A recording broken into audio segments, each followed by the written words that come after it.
नमस्ते बच्चों, कैसे हैं आप लोग। आज की हिंदी के वीडियो में आप सभी का स्वागत है। बच्चों बताइए, हम कौन से ग्रह पर रहते हैं। हम रहते हैं पृथ्वी पर। और आपको पता है, पृथ्वी आज हमसे मिलने के लिए खुद आ रही है। पृथ्वी ने हमारे लिए एक पत्र भेजा है, हमारे लिए अर्थात हम मानवों के लिए एक पत्र भेजा है, जिसमें कि उसने अपने बारे में भी बताया है और अपनी समस्या के बारे में बताया है। तो आइए देखते हैं पृथ्वी क्या कहना चाह रही है। पाठ 9 पृथ्वी। बच्चों, जैसा कि मैंने आपको बताया कि पृथ्वी मानव को अपना बेटा मानकर उसे पत्र लिख रही है, उसी पत्र को हम लोग इस पाठ में देखेंगे। बच्चों, जब पत्र लिखा जाता है तो कागज़ के दाहिने ओर ऊपर की ओर पत्र लिखने वाला अपना पता लिखता है और दिनांक लिखता है। उसी प्रकार पृथ्वी ने भी अपने पत्र में कागज़ के दाहिने ओर ऊपर की ओर अपना पता लिखा है और दिनांक लिखा है। तो क्या पता लिखा है पृथ्वी ने? पृथ्वी ने लिखा है धरती, वसुंधरा नगर, पोस्ट अवनी, जिला ग्रहांचल, सौर मंडल, राज्य 111111, दिनांक 22 अप्रैल 2014। तो बच्चों, जब हम पता लिखते हैं तो पहले हम अपनी बिल्डिंग का नाम लिखते हैं, फिर उसके बाद किस नगर में रहते हैं वो लिखते हैं, पोस्ट क्या है ये लिखते हैं, जिला लिखते हैं और फिर राज्य लिखते हैं और उसके बाद हम पिन कोड लिखते हैं और उसके बाद दिनांक लिखते हैं। तो पृथ्वी ने लिखा है धरती। बच्चों, जानते हो धरती भी पृथ्वी का ही एक नाम है। धरती पृथ्वी का पर्यायवाची शब्द है। पृथ्वी को हम धरती भी कहते हैं। नगर में लिखा है पृथ्वी ने वसुंधरा नगर। वसुंधरा भी पृथ्वी का ही नाम है। पोस्ट लिखा है अवनी। अवनी भी पृथ्वी का ही नाम है। और जिला है ग्रहांचल।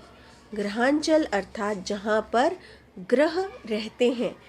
तो बच्चों, आप लोग जानते हो कि हमारे सौर परिवार में कुल 8 ग्रह हैं, जिसमें कि बुध, शुक्र, मंगल, पृथ्वी, गुरु, शनि, यूरेनस और नेपच्यून। ये 8 ग्रह हैं। ये हमारा ग्रहांचल है। तो पृथ्वी ने लिखा है, जिला है उनका ग्रहांचल और राज्य है सौर मंडल। अर्थात बच्चों, हमारा जो सौर परिवार है उसमें सूर्य प्रमुख है और बाकी सारे ग्रह सूर्य के चारों ओर घूमते रहते हैं। तो ये सूर्य का राज्य है, जिसमें कि सारे ग्रह घूमते रहते हैं। तो पृथ्वी का राज्य है सौर मंडल और पृथ्वी ने पिन कोड लिखा है 111111। और ये पत्र किस दिनांक पे लिखा गया है? 22 अप्रैल 2014। तो बच्चों, ये हो गया पृथ्वी का पता। अब पता और दिनांक लिखने के बाद उसकी अगली पंक्ति में पृथ्वी ने अपने बेटे मानव के लिए लिखा है प्रिय बेटे मानव। ये उसने संबोधन में लिखा है। वो अपने बेटे के लिए पत्र लिख रही है, इसीलिए संबोधन में लिखा है प्रिय बेटे मानव। अब देखते हैं आगे पृथ्वी क्या कह रही है।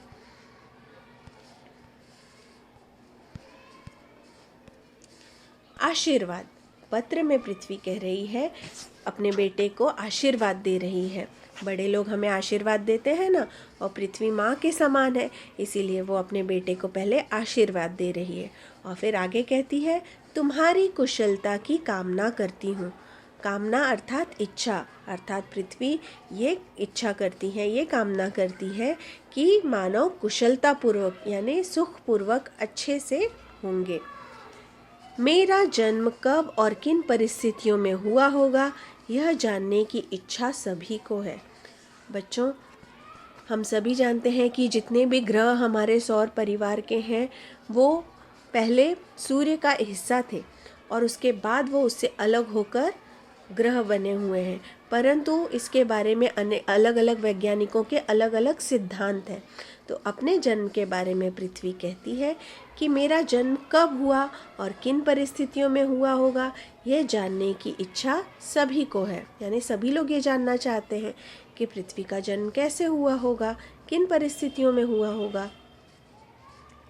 वैज्ञानिकों ने विभिन्न अनुसंधानों द्वारा यह पता लगाया कि मेरा जन्म आज से लगभग 5 खरब वर्ष पूर्व हुआ होगा।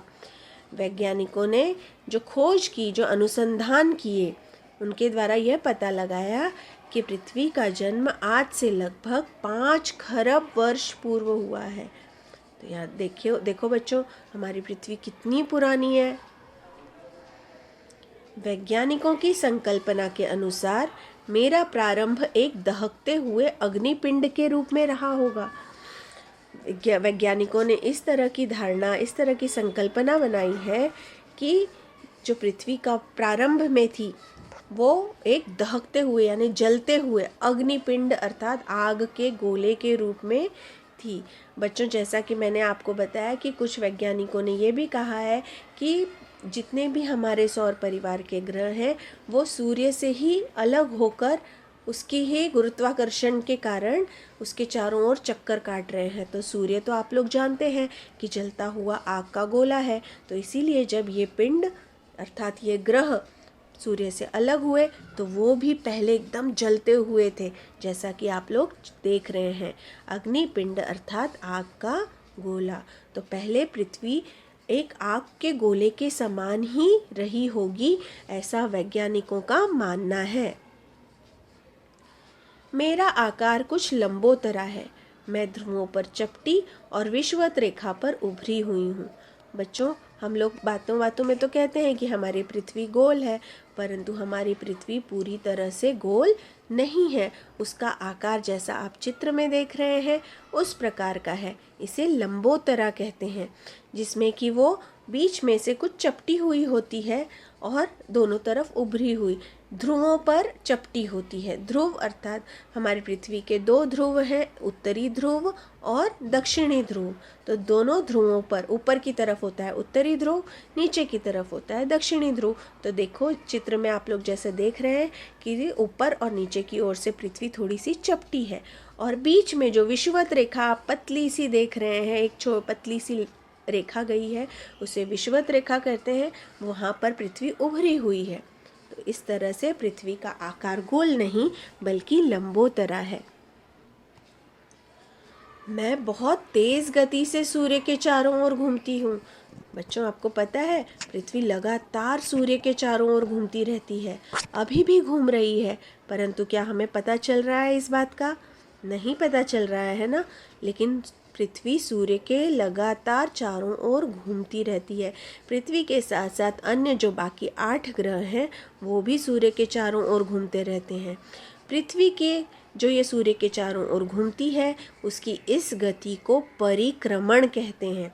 परिक्रमण अर्थात सूर्य के चारों ओर पृथ्वी का घूमना, और यह लगातार हो रहा है परंतु हमें इसका आभास नहीं होता और वो बहुत तेज गति से घूमती है।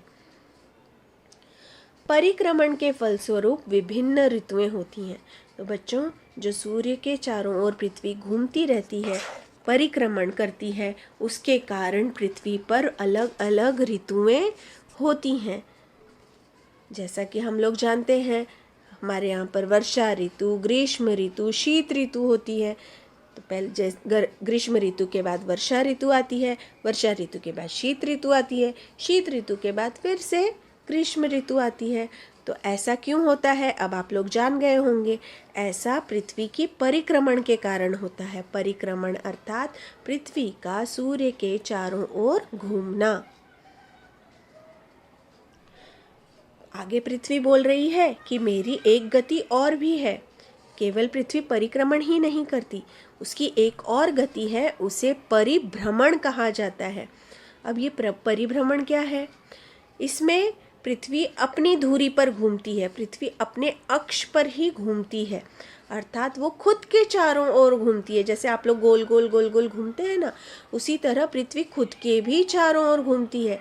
खुद के चारों ओर घूमने के साथ साथ वो सूर्य के चारों ओर घूमती है, अर्थात पृथ्वी 2 तरह से घूमती है। एक वो खुद के चारों ओर घूम रही है और खुद के चारों ओर घूमने के साथ साथ वो सूर्य के चक्कर काट रही है। तो जो खुद अपनी धुरी पर जो पृथ्वी घूमती है, पृथ्वी की उस गति को परिभ्रमण कहा जाता है। और जानते हो बच्चों, परिभ्रमण के कारण ही दिन और रात होते हैं। और पृथ्वी इतनी वो परिभ्रमण भी पृथ्वी का बड़ी ही तेज़ गति से होता है और हमें पता नहीं चलता। इसका पता हमें केवल दिन और रात से चलता है। पृथ्वी का, जैसा कि आप चित्र में देख रहे हैं, पृथ्वी का जो हिस्सा सूर्य के सामने होता है वहाँ प्रकाश होता है, अर्थात वहाँ पर क्या होगा, दिन होगा। और दूसरा हिस्सा जो सूर्य के सामने नहीं है वहाँ पर अंधेरा होता है, अर्थात वहाँ पर क्या होगी, रात होगी। तो ये प्रक्रिया निरंतर चलती रहती है, अर्थात दिन के बाद रात, रात के बाद दिन, ये निरंतर चलता रहता है। अर्थात इसी से हमें पता चलता है कि पृथ्वी परिभ्रमण कर रही है, अर्थात वो अपने खुद के चारों ओर घूम रही है। वस्तुतः मैं एक ऐसा अनोखा ग्रह हूँ जिसके अधिकाधिक भाग में जल ही जल है। बच्चों, है ना आश्चर्य की बात। पृथ्वी ने कितनी अनोखी बात बताई कि पृथ्वी एक अनोखा ग्रह है। हम भी कितने भाग्यशाली हैं कि इतने अनोखे ग्रह पे रह रहे हैं। आप जानते हो, पृथ्वी के अधिकाधिक यानी अधिकांश भाग पर केवल जल ही जल है, अर्थात पानी ही पानी है। बच्चों, पृथ्वी के 79% भाग पर केवल जल है, अर्थात पानी है, और यह पानी महासागरों और सागरों के रूप में है। अर्थात हम इस पानी का उपयोग पीने के लिए तो नहीं कर सकते। पीने का पानी सिर्फ 1% है। इसीलिए कहा जाता है कि पानी का उपयोग संभाल कर करना चाहिए। और बच्चों, पृथ्वी पर ज़मीन कुल 29% है, अर्थात हम लोग जो रहते हैं केवल 29% भाग पे रहते हैं। बाकी पृथ्वी का सारा भाग पानी ही पानी से बना हुआ है। मेरे चारों ओर वायुमंडल है। बच्चों, पृथ्वी एक अनोखा ग्रह इसलिए भी है क्योंकि पृथ्वी पर हवा है। अन्य किसी भी ग्रह पर हवा नहीं है, और इस वायुमंडल ने पृथ्वी को चारों ओर से घेरे रखा है। और यही वायुमंडल है कि पृथ्वी पर जीवन है, अर्थात मनुष्य हैं, जीव जंतु हैं, पेड़ पौधे हैं, पानी है, वो सब वायुमंडल के कारण ही है। तो है ना हमारी पृथ्वी अनोखी। मेरा तापमान मानव जीवन के लिए अनुकूल एवं पोषक है। हमारी पृथ्वी का जो तापमान है वो मानव जीवन के लिए, अर्थात हमारे लिए बहुत ही अनुकूल है, अर्थात उचित है, और पोषक है, अर्थात हमारे पोषण के लिए बहुत ज़रूरी है, आवश्यक है। और अन्य किसी दूसरे ग्रह पर इस तरह का तापमान नहीं है। किसी ग्रह पे बहुत ज़्यादा ठंडी है तो किसी ग्रह पे बहुत ज़्यादा गर्मी, लेकिन हमारी पृथ्वी का तापमान जीवन के लिए बहुत ही अच्छा है। इसीलिए जैसा कि आप चित्र में देख रहे हैं, पृथ्वी पर बहुत सारे प्राणी, मनुष्य, जीव जंतु और पेड़ पौधे पाए जाते हैं। आगे पृथ्वी बता रही है कि मैं हरे भरे मैदान, विशाल सागर, निरंतर कलकल करती हुई बहने वाली नदियाँ, बर्फीले पहाड़ और जैव विविधता से भरी हुई हूँ। अर्थात हमारी पृथ्वी पर हरे भरे मैदान हैं, जैसा कि आप लोग चित्र में देख रहे हैं। हरा हिस्सा जो दिख रहा है आपको वो हरे भरे मैदानों का है। नीला हिस्सा जो दिख रहा है वो समुद्र का है। बड़े बड़े विशाल सागर, विशाल अर्थात बहुत बड़े, निरंतर कलकल करती बहने वाली नदियाँ। हमारी पृथ्वी पर अनेक नदियाँ भी हैं जो बह रही हैं। बर्फीले पहाड़ हैं और जैव विविधता, अर्थात अलग अलग प्रकार के जीव जंतु, प्राणी, मनुष्य, पेड़ पौधे इत्यादि सब पाए जाते हैं। इसे जैव विविधता कहते हैं। अर्थात हमारी पृथ्वी पर इतनी सारी विशेषताएं हैं। तुम मेरे सबसे अच्छे बुद्धिमान पुत्र हो। अब पृथ्वी पर तो इतने सारे लोग रहते हैं, जीव, जैसा कि मैंने आपको बताया, अलग अलग प्रकार के जीव जंतु हैं, प्राणी हैं, मनुष्य हैं, पेड़ पौधे हैं, परंतु ये सारे प्राणी, ये सभी जीव जंतु, ये सभी पृथ्वी के बच्चे ही हैं। परंतु पृथ्वी सबसे बुद्धिमान पुत्र किसे मान रही है? मानव को मान रही है, अर्थात हमें मान रही है। लेकिन इतनी बुद्धिमान होने के बाद भी वो कह रही है कि लेकिन आज तुम्हारे बढ़ते उपभोक्तावाद, विकास की अंधाधुंध दौड़, अनियंत्रित होते कूड़े कचरे के अलावा बढ़ते प्रदूषण आदि कारणों से मेरे लिए सांस लेना भी मुश्किल हो रहा है। इसका मतलब बच्चों, आजकल जो हमारा उपभोक्तावाद चल रहा है, अर्थात हम लोग विकास करने की धुन में हम लोग जंगल काटते जा रहे हैं, नदियाँ पाटते जा रहे हैं। जंगल काट कर, नदियाँ पाट कर हम लोग वहाँ पर घर बना रहे हैं, फैक्ट्री बना रहे हैं और तरह तरह की गंदगी फैलाते जा रहे हैं। इसके कारण पृथ्वी को बड़ा नुकसान पहुंच रहा है और साथ ही कूड़ा कचरा भी बढ़ता जा रहा है। और इस कूड़े कचरे के कारण क्या होता है? प्रदूषण होता है, वायु प्रदूषण, फैक्ट्रियों के कारण वायु प्रदूषण होता है, जल प्रदूषण होता है। इन सब के कारण पृथ्वी के लिए सांस लेना भी मुश्किल हो रहा है। सोचो, हमारी पृथ्वी इतनी सुंदर, इतनी प्यारी, इतनी अच्छी है, जो कि हमारे लिए इतना कुछ करती है, परंतु हमारी गलती के कारण आज पृथ्वी के लिए सांस लेना भी मुश्किल हो रहा है। और यदि हम लोग इसमें संभलेंगे नहीं तो आगे जाके नुकसान किसे होगा? हमें ही होगा, क्योंकि हम ही तो पृथ्वी पर रह रहे हैं ना। तो जैसे हम अपने घर को साफ सुथरा अच्छा रखते हैं, उसी तरह तो हमें पृथ्वी का भी ध्यान रखना चाहिए। तो आइए देखते हैं आगे पृथ्वी क्या कह रही है। पृथ्वी कह रही है, इसीलिए तुम्हें प्रयत्नशील रहना चाहिए कि मैं जीवन के हजारों रंगों के लिए सदा हंसती खिलखिलाती रहूं।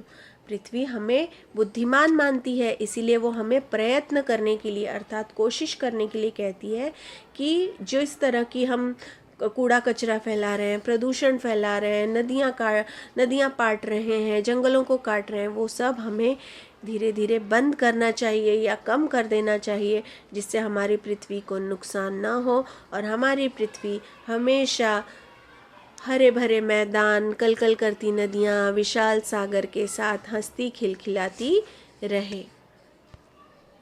आखिर मैं रहूँगी तभी तो तुम्हारी सांस चलती रहेगी ना। तो जैसा बच्चों मैंने आपको बताया कि पृथ्वी है तभी तो हम यहाँ पर हैं। यदि पृथ्वी नहीं रहेगी तो हम कहाँ रहेंगे? पृथ्वी का अस्तित्व यदि खत्म हो गया तो हमारा भी जीना मुश्किल हो जाएगा, हम नहीं रह सकेंगे। इसीलिए यदि हमें हमारा अस्तित्व बनाए रखना है तो हमें हमारी पृथ्वी को भी बचाए रखना होगा और उसका बहुत ध्यान देना होगा। तो बच्चों, आज से आप लोगों को कोशिश करनी है कि अपनी पृथ्वी की सुरक्षा के लिए आप पेड़ लगाइए, कचरा कम करिए, प्रदूषण कम करिए, फैक्ट्रियों के जो धुएं इत्यादि निकलते हैं उनका ध्यान दीजिए कि वो कम से कम हो और हमारी पृथ्वी सुरक्षित रहे। और अंत में पृथ्वी कह रही है, तुम्हारी माँ पृथ्वी, अर्थात पत्र लिखने के बाद जिसने पत्र लिखा है वो अंत में अपना नाम लिखता है। तो ये पत्र किसने लिखा था? हम सब की माँ पृथ्वी ने। तो इस तरह से पृथ्वी ने अपने पत्र के द्वारा हमें कितना अच्छा संदेश दिया है कि हमें अपने जीवन में कुछ बदलाव लाने होंगे, छोटे छोटे परिवर्तन करने होंगे और उन परिवर्तन को करके हम अपने पर्यावरण का, अपनी पृथ्वी का ध्यान रख सकते हैं। और वो भला किसके लिए फ़ायदेमंद होगा? वो फ़ायदेमंद तो हमारे लिए ही है। तो आप सभी लोग ये इन बातों का ध्यान रखेंगे और इनका पालन करेंगे, ऐसी मुझे आशा है और ऐसी ही आशा पृथ्वी को भी है। तो बच्चों, कैसा लगा आपको पाठ? पाठ नहीं था, ये था पत्र, जो कि हमें भेजा था हमारी पृथ्वी ने। और जो बातें हमें पृथ्वी ने समझाई हैं वो आप याद रखोगे ना? मुझे पूरा विश्वास है कि मेरे बच्चे बहुत ही अच्छे हैं और वो इन बातों का बहुत अच्छी तरह से ध्यान रखेंगे और पृथ्वी को नुकसान पहुंचे ऐसा कोई काम नहीं करेंगे। तो बच्चों, ये पाठ यहीं पर समाप्त होता है। इस पाठ में हमने बहुत कुछ सीखा और मैं इस पर आधारित आपको गृह कार्य दूंगी, जिसे आप अपनी कॉपी में लिखिएगा। और हाँ, अपना तो ध्यान रखिएगा ही, साथ ही हमारी पृथ्वी, हमारी माता का भी ध्यान रखिएगा। लेकिन मास्क, सैनिटाइजर का इस्तेमाल करना भूलना नहीं है और 2 गज दूरी का भी पालन करना भूलना नहीं है। नमस्ते।